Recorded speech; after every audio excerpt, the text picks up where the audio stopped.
कभी भी ये मत सोचो कि ये नहीं हो सकता। Always think that you can, you have to, you do not have any other options. आपके पास ऑप्शंस है ही नहीं, करना ही है और कोई ऑप्शन ही नहीं है। IELTS speaking, it's a module in which you can score 7 or 8 very easily. लेकिन बहुत सारी confusions हैं students को, जैसे कि स्पीकिंग पार्ट 1 ज़्यादा वैल्यू का होता है, स्पीकिंग पार्ट 2 या स्पीकिंग पार्ट 3। अगर ये क्वेश्चंस आपके माइंड में भी हैं, then guys this video is for you, watch till end. मैं आपको बताऊंगा कि कैसे आप 7 बैंड अचीव कर सकते हैं बहुत ही आसानी से स्पीकिंग में। And if you are new on my channel, consider subscribing and do not forget to press the bell icon, क्योंकि उसके बिना आपको नोटिफिकेशन नहीं मिलेगा जब मैं नई वीडियो अपलोड करूंगा। चलिए आज हम स्टार्ट करते हैं। बहुत सारे स्टूडेंट्स को ये कन्फ्यूजन है कि स्पीकिंग पार्ट 1 ज़्यादा वैल्यू का होता है या 2 या 3। बहुत सारे स्टूडेंट्स ऐसे हैं जिन्होंने स्पीकिंग पार्ट 2 की तरफ इतना ज़्यादा एम्फसाइज कर दिया है कि वो याद करने लगे हैं। They are just cramming the stories. 60, 62, 70 Q cards होते हैं एंड बहुत सारे ऐसे स्टूडेंट्स हैं जो याद करते हैं। स्टूडेंट्स गाइज, अगर आप याद करोगे ना क्यू कार्ड्स, तो मैं I can guarantee you that you can not score 5.5 और अबव। आप 5.5 से आगे नहीं बढ़ पाएंगे अगर आप याद करेंगे क्यू कार्ड्स को। तो मैं आपको एक जनरल फॉर्मेट बताता हूँ, after that you will get to know that कौन सा पार्ट सबसे ज़्यादा इंपॉर्टेंट होता है and on which part you should emphasise. And I will definitely tell you that कैसे आपको प्रैक्टिस करनी चाहिए जिससे आपके बैंड आएंगे।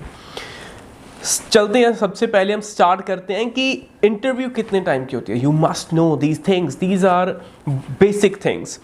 जो ओवरऑल इंटरव्यू होती है आइल्स स्पीकिंग की, that is almost of 15 to 20 minutes. 15 से 20 मिनट की आपकी स्पीकिंग होती है, इन विच जब पार्ट 1 होता है you get just that is of 5 to 6 minutes. 5 से 6 मिनट का स्पीकिंग पार्ट 1 होता है। वो होता क्या है, that is just an introduction, और आपको रिलैक्स करते हैं उसमें।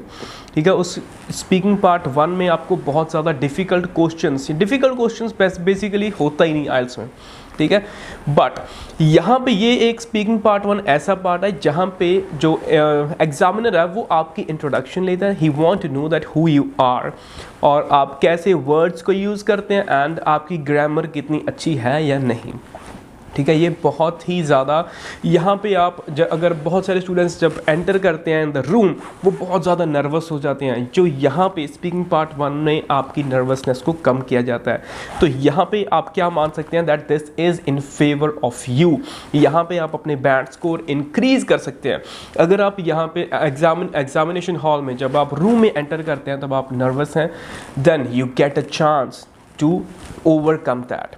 अगर आप ओवरकम कर लेंगे, यू विल बी कॉन्फिडेंट। अगर आप कॉन्फिडेंट होंगे, आपकी जो स्पीच है वो ज़्यादा पावरफुल होगी and there will be less errors. ठीक है, ये हो गई 5 से 6 मिनट का पार्ट। इसके बाद नेक्स्ट पार्ट होता है that is Q card. Q card start करने से पहले आपको 1 मिनट का टाइम दिया जाता है।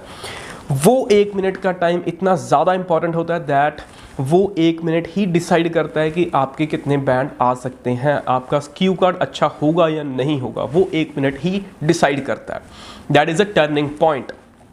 If you are over confident, अगर आप ओवर कॉन्फिडेंट हैं कि मुझे बहुत अच्छे से आता है, you know each and every Q card, आपने क्रैम किया हुआ है, guys that will not work. Believe me, that will not work. क्यों नहीं काम करेगा? बिकॉज जब आप वहाँ पे होगे, बाय चांस अगर आप नर्वस हैं तो आपकी जो टंग है दैट विल स्लिप, आपके बहुत सारे एरर्स आने लग जाएंगे, आप जब वर्ड भूलने लगेंगे। इफ़ यू फॉरगेट, जैसे अ की साउंड आती है, दैट इज़ रियली कॉमन। अ की साउंड इसलिए आती है जब स्टूडेंट एक वर्ड भूल जाता है एंड उनको पता नहीं कि उस स्पेस में उन्होंने क्या बोलना है। दैट इज़ द टाइम जब आप कहते हैं अ। ठीक है, तो ये बहुत ज़्यादा कॉमन प्रॉब्लम है स्टूडेंट्स की। अगर आपकी भी अ की साउंड आ रही है, then follow me and you will be really overcoming this problem very easily.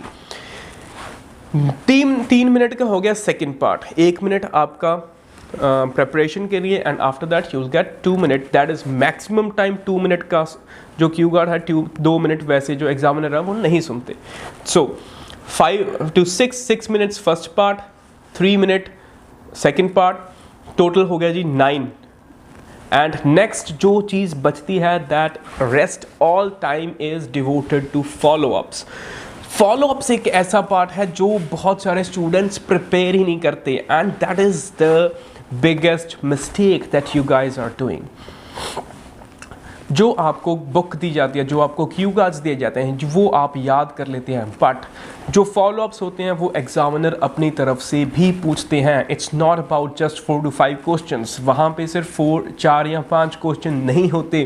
That totally depends upon the examiner. वो आपसे 5 क्वेश्चन भी पूछ सकते हैं, he can even ask you 10 question instead.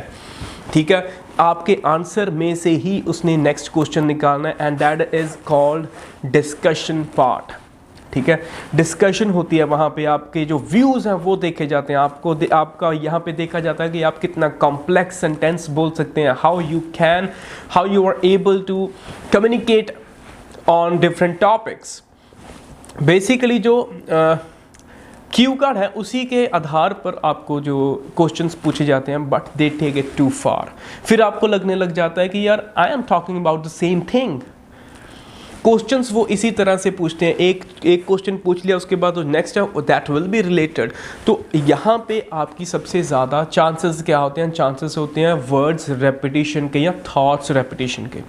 ठीक है, तो यहाँ पे ये चीज़ का आपने हमेशा ख्याल रखना है कि आपकी वर्ड की रेपिटेशन ना हो, यहाँ पे आपकी वोकैबुलरी चेक होती है। So guys I will say that सारे पार्ट्स इम्पॉर्टेंट हैं, but don't just emphasise on Q cards because वो उससे ज़्यादा इम्पॉर्टेंट हैं followups. I will say that followups सबसे ज़्यादा इम्पॉर्टेंट हैं and they gives you band score. अगर आप ज़्यादा अच्छे बैंड लेना चाहते हैं then start communicating with your friends. Practice, अब मैं आपको बताता हूँ कि आपने प्रैक्टिस कैसे करनी है। If you want to achieve higher score in speaking you can start recording your voice. आप अपनी वॉइस रिकॉर्ड कीजिए। बहुत सारे टीचर्स ने आपको बताया होगा कि आप मिरर के आगे बैठ के अपनी प्रैक्टिस कर सकते हैं। That is also a good way to improve your communication skills, but वो ज़्यादा अच्छा नहीं लगता। We get bored, literally we get bored at in this way. So recording is the best way. आप जब रिकॉर्ड करेंगे and after that when you will listen you will get to know that what are the mistakes you are making. वो mistakes को आप note down करके दोबारा से ठीक रेक्टिफाई कर सकते हैं, and this is how you will improve your speaking. आपकी इस तरह से ग्रामर भी इम्प्रूव होगी, आपकी प्रोनाउंसिएशन इम्प्रूव होगी, आपकी फ्लुएंसी इम्प्रूव होगी, and even your other things will also improve. For example cohesion and coherence, ये चीज़ें आपकी बहुत जल्दी इम्प्रूव होने लगेंगी। So guys this is how you can improve your overall IELTS speaking score. I hope that you like this video, and if yes, do not forget to hit the like button. And guys, आप comment करके मुझे ज़रूर बताइएगा कि आपको next किस topic पे आपको वीडियो चाहिए. So here I end up with this video. Thank you for watching.